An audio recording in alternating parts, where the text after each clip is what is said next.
Hello. आज स्वाधीनता दिवस के अवसर पर सबसे पहले एक जोरदार भारत माता का जयकारा लगाएंगे।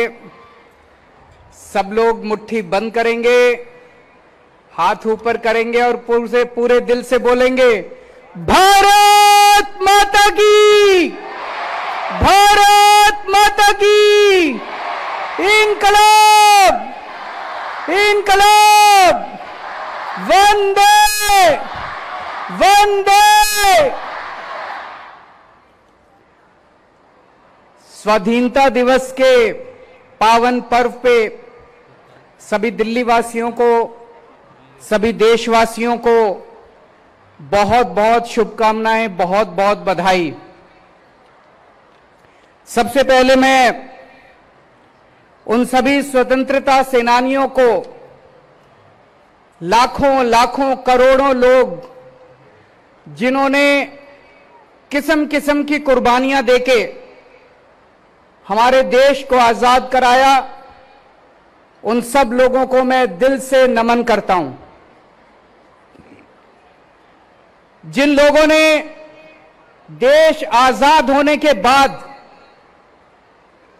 उन सभी जवानों ने, जिन लोगों ने बॉर्डर के ऊपर पिछले 76 साल देश की सुरक्षा की, देश की रक्षा की और अपनी जान की बाजी लगा के देश की रक्षा की, उन सब लोगों को मैं दिल से नमन करता हूं। जिन लोगों ने पिछले 76 साल में किस्म किस्म के क्षेत्रों में, अलग अलग क्षेत्रों में दुनिया भर में भारत का नाम रोशन किया, आज स्वाधीनता पर्व के अवसर पे मैं उन सब लोगों को नमन करता हूं। अभी कुछ दिन पहले हमारी प्यारी दिल्ली में प्राकृतिक आपदा आई थी, भीषण बाढ़ आई थी। यमुना का स्तर इतना बढ़ गया था जितना आज तक दिल्ली के इतिहास में कभी उतना यमुना का स्तर नहीं बढ़ा था। लेकिन सभी दिल्लीवासियों ने मिलकर दिल्ली सरकार के साथ, केंद्र सरकार की मदद से इस आपदा का सामना किया और मुझे खुशी है कि हम उस आपदा का सामना करने में सफल हुए।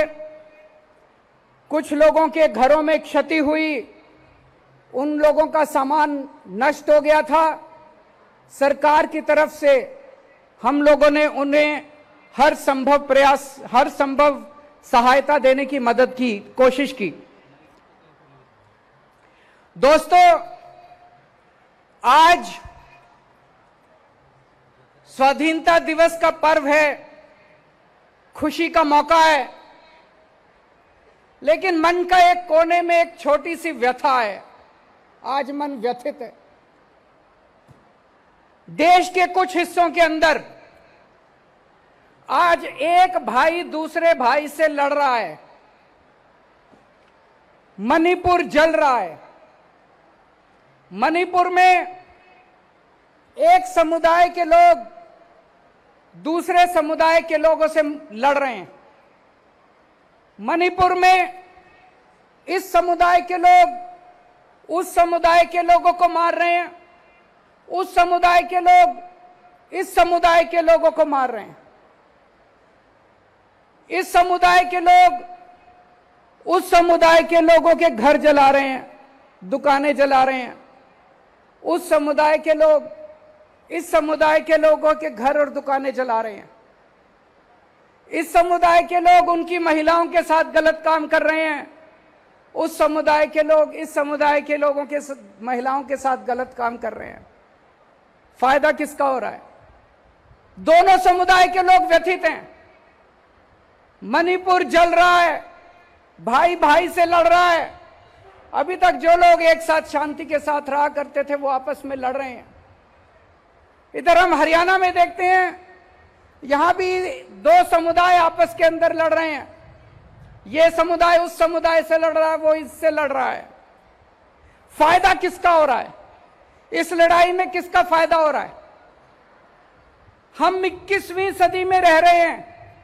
यह साइंस का युग है, यह टेक्नोलॉजी का युग है। दुनिया कहीं की कहीं पहुंच गई और हम आपस में लड़ते रह गए। अगर हम आपस में लड़ेंगे, अगर भाई भाई से लड़ेगा, तो भारत विश्व गुरु कैसे बनेगा? हम लोग तो रोज कहते हैं कि भारत विश्व गुरु बनेगा, भारत विश्व गुरु बनेगा। भारत विश्व गुरु कैसे बनेगा? एक परिवार, एक पिता जिन्होंने अपनी जिंदगी में खूब पैसा कमाया, उनकी मौत हो गई। उनके 4 बच्चे हैं, चारों बच्चे आपस में लड़ रहे हैं, एक दूसरे को मारने पे आतुर हैं। क्या वो परिवार प्रगति कर सकता है? बिल्कुल नहीं कर सकता। पिताजी जो कमा के गए थे वो भी खत्म कर देगा परिवार, चारों बच्चे उसको भी उजाड़ देंगे। लेकिन एक परिवार जिसमें चारों भाई मिलके परिवार में एक साथ मोहब्बत के साथ रहते हैं, वो परिवार तरक्की करता है। अगर हमें विश्व गुरु बनना है, अगर हमें देश को तरक्की देनी है, विकास देना है, अगर हमें दुनिया में नंबर 1 देश बनना है, तो 140 करोड़ लोगों को एक परिवार की तरह रहना पड़ेगा। 140 करोड़ लोगों को एक टीम की तरह रहना पड़ेगा। आज हमारे देश के सामने इतनी समस्याएं हैं, उन समस्याओं को कैसे निपटेंगे हम अगर हम आपस में लड़ते रहे तो? आज सुनने में आता है देश के कई हिस्सों में लंबे लंबे बिजली के पावर कट लगते हैं। कहीं 7 घंटे का पता चलता है, उस राज्य में 7-7 घंटे के पावर कट, इस राज्य में 8-8 घंटे के पावर कट, कई कई घंटे बिजली नहीं आती। मैं आपसे पूछना चाहता हूं, पूरी दुनिया में ऐसा कौन सा अमीर देश है, पूरी दुनिया में ऐसा कौन सा विकसित देश है जिसमें लोगों को 24 घंटे बिजली नहीं मिलती? जब तक हमारे देश के अंदर 7-7, 8-8 घंटे के पावर कट लगेंगे, हमारा देश कभी विश्व गुरु नहीं बन सकता। कहने को बड़े बड़े भाषण दिए जा सकते हैं, जब तक हमारे देश में 24 घंटे बिजली नहीं होगी, इंडस्ट्री कैसे तरक्की करेगी, किसान कैसे बुआई करेगा अगर हमारे देश के अंदर 24 घंटे बिजली नहीं होगी? तो अगर हमें दुनिया में विश्व गुरु बनना है तो अपने देश में 24 घंटे बिजली का इंतजाम करना पड़ेगा। हमारे देश में लंबे लंबे पावर कट क्यों लग रहे हैं? बिजली क्यों नहीं आती? क्या बिजली की कमी है? अब मैं आपको एक ऐसा आंकड़ा बताने वाला हूं जिसे सुन के आप चौंक जाएंगे। हमारे देश में 4.25 लाख मेगावाट बिजली बनाने की क्षमता है। कितनी क्षमता है? 4.25 लाख मेगावाट बिजली उत्पादन करने की क्षमता है। यानी कि हमारे देश में इतने पावर प्लांट हैं कि वो सारे अगर 100% क्षमता पे काम करें तो 4.25 लाख मेगावाट बिजली बना सकते हैं। और हमारे देश की बिजली की डिमांड कितनी है? पीक डिमांड, यानी कि सबसे ज्यादा डिमांड। जैसे दोपहर के टाइम में सारे लोग एसी चला लेते हैं तो सबसे ज्यादा बिजली, उसको पीक डिमांड कहते हैं। पीक डिमांड हमारे देश की केवल 2 लाख मेगावाट है। हमारी 4.25 लाख मेगावाट बिजली बनाने की क्षमता है, लेकिन केवल 2 लाख मेगावाट बिजली की डिमांड है। फिर भी बिजली नहीं आती, फिर भी पावर कट लगते हैं, फिर भी हमारे घर में बिजली नहीं पहुंचती। क्यों? क्या कारण है? मिसमैनेजमेंट, भ्रष्टाचार, लैक ऑफ विजन। पहले दिल्ली में भी ऐसा ही था। 2015 में जब हमारी सरकार बनी थी, मेरे को याद है 2014 की गर्मियां मेरे को आज तक याद है, जब रात को 7-7, 8-8 घंटे के पावर कट लगा करते थे। दिल्ली में हमने ठीक कर दिया। यहां भी मैनेजमेंट खराब था, दिल्ली का मैनेजमेंट हमने ठीक किया। आज पूरे देश में दिल्ली अकेला शहर है जहां 24 घंटे बिजली आती है। अब दिल्ली में पावर कट नहीं लगते, अब दिल्ली में बिजली नहीं जाती। लोगों ने जनरेटर खरीदने बंद कर दिए, इन्वर्टर खरीदने बंद कर दिए। अब दिल्ली में 24 घंटे बिजली आती है। पंजाब में भी पहले यही हाल था, लंबे लंबे पावर कट लगते थे, बिजली आती नहीं थी, 6-6 घंटे के, 7-7 घंटे के। अभी 1 साल हुआ पंजाब में सरकार बने हुए, पंजाब में 24 घंटे बिजली आनी चालू हो गई है। पंजाब में भी अब 24 घंटे बिजली आती है। देश में भी 24 घंटे बिजली आ सकती है। अगर हमारी 4.25 लाख मेगावाट बिजली बनाने की क्षमता है, तो हमारे देश के अंदर भी 24 घंटे बिजली आ सकती है। मैनेजमेंट ठीक करना है, भ्रष्टाचार खत्म करना है। 3 से 4 साल लगेंगे। 3 से 4 साल के अंदर पूरे देश के अंदर 24 घंटे बिजली आ सकती है, पावर कट खत्म हो सकते हैं। और जब देश में पावर कट खत्म होंगे, 24 घंटे बिजली आएगी, तभी तो हमारा देश विश्वगुरु बनेगा। लंबे लंबे पावर कट से विश्वगुरु कैसे बनेगा?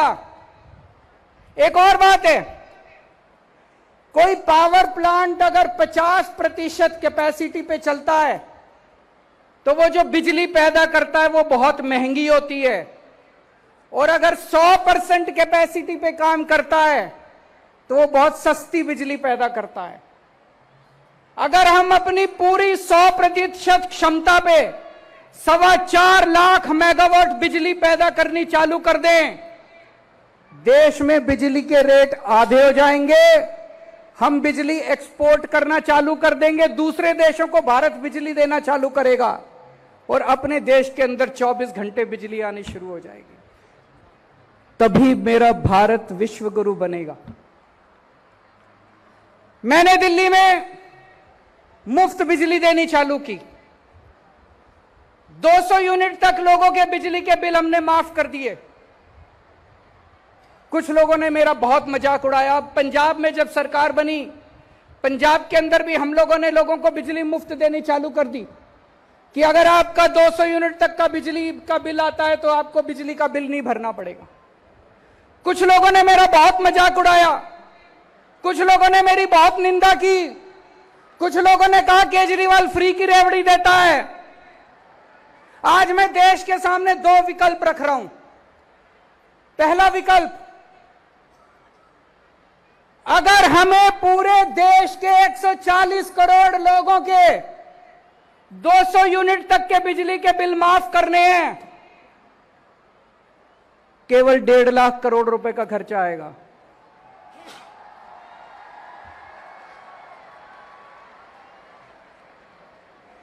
अगर हमें अपने देश के 140 करोड़ लोगों के 200 यूनिट तक के बिजली के बिल माफ करने हैं, तो केवल 1.5 लाख करोड़ रुपए का खर्चा आएगा। और अभी हम अखबारों में पढ़ते हैं कई बार कि 4 बड़े बड़े अरबपतियों के 1.5 लाख करोड़ रुपए के बैंकों के कर्जे माफ कर दिए। मैं आज देश के सामने 2 विकल्प रख रहा हूं कि क्या 140 करोड़ लोगों के 200 यूनिट बिजली के बिल माफ होने चाहिए, या 4 अरबपति लोगों के 1.5 लाख करोड़ रुपए के बैंकों के कर्जे माफ होने चाहिए। देश तय कर ले, जो देशवासी कहेंगे वही होना चाहिए। एक और बात मैं आपसे प्रश्न पूछना चाहता हूं, जब तक हमारे देश में पैदा होने वाले हर बच्चे को अच्छी शिक्षा नहीं मिलेगी, क्या हमारा देश विश्वगुरु बन सकता है? नहीं बन सकता। आप कोई अमीर देश उठा के देख लो, Japan, France, Tokyo, America, Canada, Italy, कोई यूरोपियन कंट्री उठा के देख लो, डेनमार्क, स्वीडन, कोई अमीर देश उठा के देख लो, वहां हर बच्चे को, चाहे अमीर का बच्चा हो चाहे गरीब का बच्चा हो, अच्छी से अच्छी शिक्षा मिलती है। सरकारें शिक्षा देती हैं, गरीबों को सरकारें अच्छी से अच्छी शिक्षा देती हैं सरकारी स्कूलों में। हमारे देश में 25 करोड़ बच्चे स्कूल जाते हैं। कितने? 25 करोड़ बच्चे स्कूल जाते हैं। इनमें 17 करोड़ बच्चे सरकारी स्कूलों में जाते हैं। अगर दिल्ली की बात छोड़ दे, अधिकतर सरकारी स्कूल कबाड़ खाने बने हुए हैं देश के अंदर। अधिकतर सरकारी स्कूल खटारा बने हुए हैं। टॉयलेट नहीं है, पीने का पानी नहीं है, बिल्डिंग टूटी पड़ी है, छत चू रही है, पंखे टूटे पड़े हैं, बैठने को डेस्क नहीं है, कोई पढ़ाई लिखाई नहीं है। बुरा हाल है सरकारी स्कूलों का देश भर के अंदर। अगर 17 करोड़ मेरे देश के बच्चे ऐसे सरकारी स्कूलों में पढ़ रहे हैं, शिक्षा के नाम पे उनको जीरो, क्या मेरा देश विश्व गुरु बन सकता है? नहीं बन सकता। जब तक एक एक बच्चे को अच्छी से अच्छी शिक्षा नहीं दी जाएगी, तब तक हमारा देश विश्व गुरु नहीं बन सकता। केंद्र सरकार ने अभी एक कार्यक्रम शुरू किया है। पूरे देश में 14,500 सरकारी स्कूलों को ठीक करने का 5,000 करोड़ रुपए खर्च करके 14,500 सरकारी स्कूल केंद्र सरकार ठीक करेगी। पर पूरे देश में तो 10 लाख सरकारी स्कूल हैं। 10 लाख सरकारी स्कूल। 5 साल में अगर हम 14,500 स्कूल ठीक करेंगे तो 10 लाख सरकारी स्कूल ठीक करने में तो 150-200 साल लग जाएंगे। आज मैं आपके सामने एक प्लान रख रहा हूं।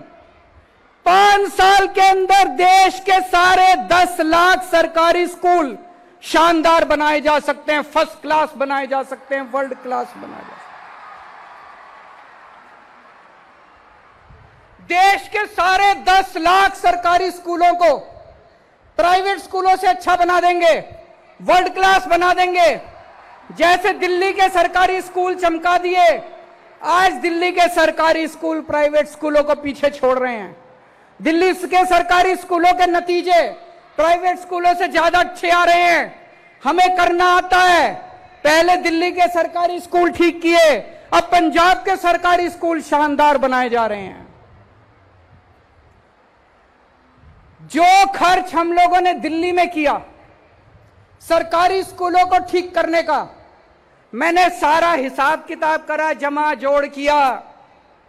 अपने देश के सारे 10 लाख सरकारी स्कूलों को ठीक करने के लिए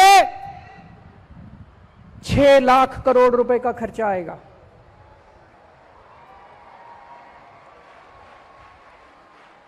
और अगर 5 साल में ठीक करेंगे तो 6 लाख को 5 से भाग करके देख लो, 1.25 लाख करोड़ रुपए हर साल खर्च करने पड़ेंगे।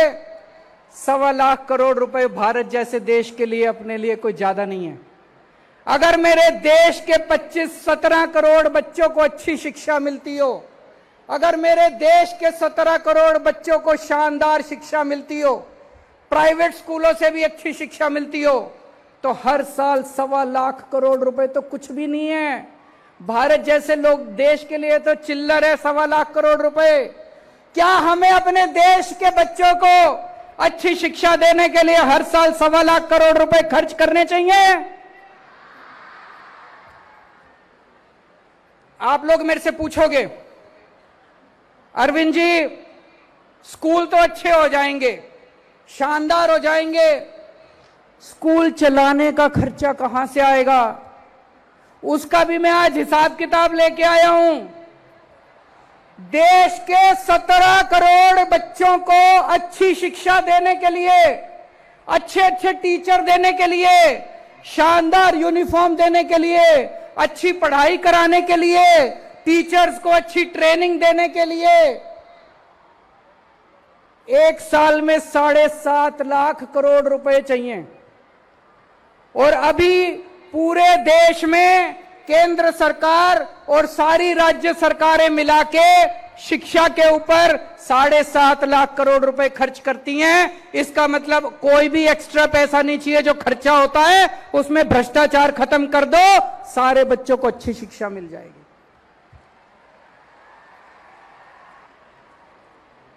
दोस्तों, मेरा सपना गरीब की गरीबी दूर करना नहीं है। ये वाले स्लोगन तो हम पता नहीं कब से दूर सुनते आ रहे हैं, गरीबी दूर करो, गरीबी दूर करो। मेरा सपना गरीब की गरीबी दूर करना नहीं है, मेरा सपना हर गरीब को अमीर बनाना है। मैं हर गरीब को अमीर बनाना चाहता हूं, और हर गरीब तब अमीर बनेगा जब उसका बेटा इंजीनियर बनेगा, जब उसका बेटा डॉक्टर बनेगा, जब उसके बेटे को शानदार शिक्षा मिलेगी। एक मजदूर के बेटे को जानता हूं, उसके पिताजी दिहाड़ी करते हैं, मुश्किल से 4-5 हजार रुपए महीना कमाते हैं। दिल्ली के अंदर 4-5 हजार रुपए महीने में कुछ नहीं होता। उसके बेटे ने सरकारी स्कूल में पढ़ते पढ़ते इस बार वो इसका एडमिशन इंजीनियरिंग में हो गया। अब जब वो बच्चा पास करके निकलेगा, 2 लाख 3 लाख रुपए महीना तनख्वाह, उसकी शुरुआत की तनख्वाह 2 लाख रुपए महीना होगी। अमीर हुआ कि नहीं हुआ उसका परिवार? उसके परिवार की गरीबी दूर नहीं हुई, उसका परिवार अमीर हो गया। जब हमारे देश में पैदा होने वाले हर बच्चे को अच्छी शिक्षा मिलने लगेगी, तब मेरा देश विश्वगुरु बनेगा। विश्वगुरु केवल भाषण देने से नहीं बनेगा। हमारे देश के अंदर आज अगर किसी के घर में कोई बीमार हो जाए, अगर थोड़ी सी सीरियस बीमारी हो जाए, सब कुछ लुट जाता है। सरकारी दिल्ली को छोड़ दें, देश के अन्य हिस्सों में सरकारी अस्पतालों का इतना बुरा हाल है, इतना बुरा हाल है, डॉक्टर आते नहीं है, मशीनें काम नहीं करती हैं, टेस्ट होते नहीं हैं, कोई इलाज नहीं होता। हर आदमी चाहता है मैं प्राइवेट में जाके इलाज कराऊं। जब तक इस देश के अंदर पैदा होने वाले हर इंसान को अच्छे से अच्छा इलाज नहीं मिलेगा, तब तक मेरा देश विश्वगुरु नहीं बन सकता। आप कोई देश उठा के देख लो, हर देश के अंदर वहां की सरकारें अपने लोगों को पूरा मुफ्त और अच्छा इलाज देती हैं।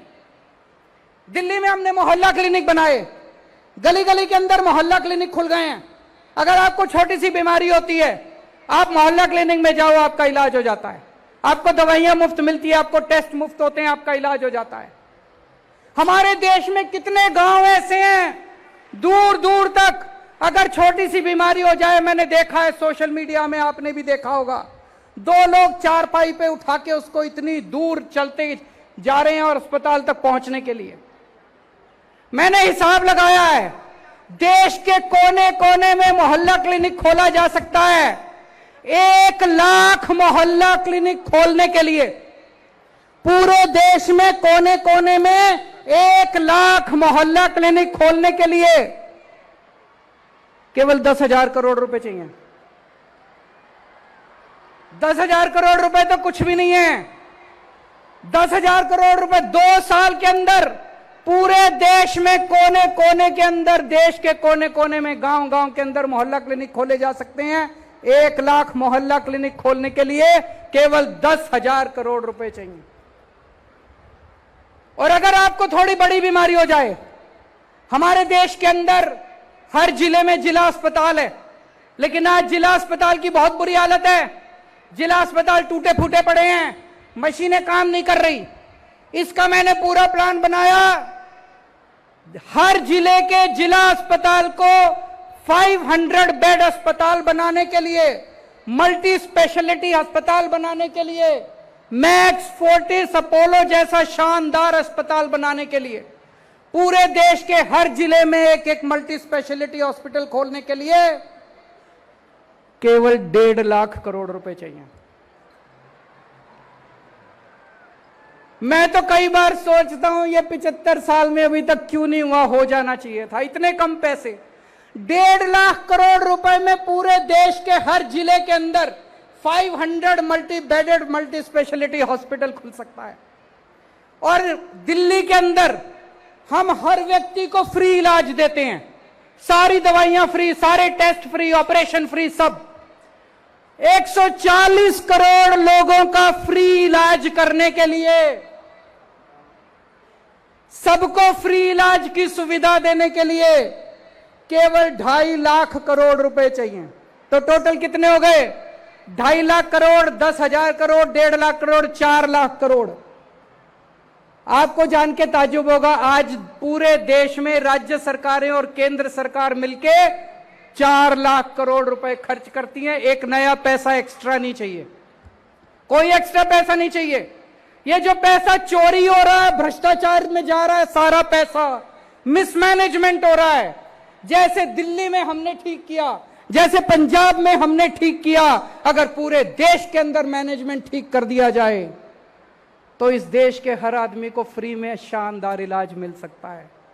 और जब मेरे देश के हर व्यक्ति को फ्री में शानदार इलाज मिलेगा, तभी मेरा देश विश्व गुरु बनेगा।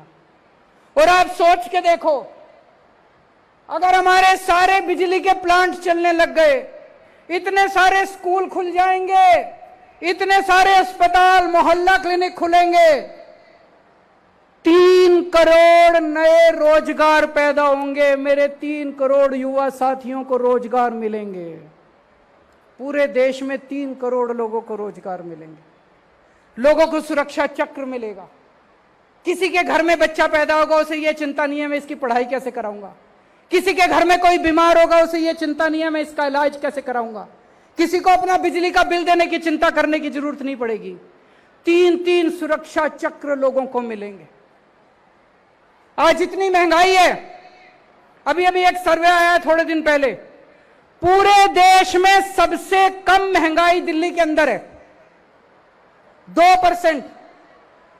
बाकी राज्यों में 6% महंगाई है, दिल्ली में 2% महंगाई है। क्यों? क्योंकि दिल्ली में बिजली मुफ्त है, पानी मुफ्त है, शिक्षा मुफ्त है, महिलाओं का सफर मुफ्त है, इलाज मुफ्त है। इसलिए दिल्ली में सबसे कम महंगाई है।